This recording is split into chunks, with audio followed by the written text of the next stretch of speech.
মুকেশ আম্বানির ছোট ছেলে অনন্ত আম্বানি এবং তার বাগদত্তা রাধিকা মার্চেন্টের প্রাক বিবাহের উদযাপন শেষে 3 দিন ধরে এই উৎসবের ঝলক দেখেছে গোটা দেশ। আম্বানিদের উৎসবে আলো হয়েছিলেন বলিউডের তারকারা। আম্বানিদের যে কোনো অনুষ্ঠানে চাঁদের হাট বসে, বলিপাড়ার নক্ষত্ররা উপস্থিত থাকেন। এই অনুষ্ঠানেও তার ব্যতিক্রম হয়নি।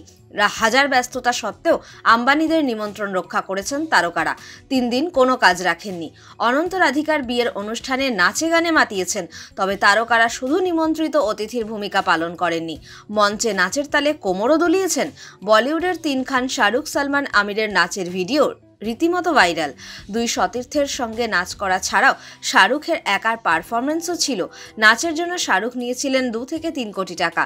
আম্বানিদের অনুষ্ঠানে নেচেছেন অক্ষয় কুমারও। কিন্তু আম্বানিদের বিষয়টি আলাদা। আম্বানি পরিবারের সঙ্গে বলিউডের বন্ধুত্ব অজানা নয়।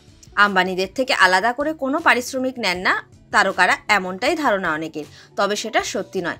বলিউডের যে তারকারা পারফরমেন্স করেছেন কম বেশি সকলেই পারিশ্রমিক পেয়েছেন। অক্ষয়ের নাচের ভিডিও ইতিমধ্যেই প্রকাশ্যে এসেছে। পাঞ্জাবি একটি গানে নেচেছেন তিনি। গলায় ঢোল ঝুলিয়ে অক্ষয়ের নাচ দেখে আম্বানিরা বেশ খুশি। অক্ষয়ের নাচের পালা আস্তে আস্তে প্রায় রাত 3টে বেজে গিয়েছিল। ভোর রাতেই নেচে বাজিমাত করেছেন তিনি। তবে শাহরুখ নাচের জন্য টাকা নিলেও অক্ষয় কিন্তু পারিশ্রমিক নেননি। সম্পূর্ণ বিনা পারিশ্রমিকেই নেচেছেন তিনি।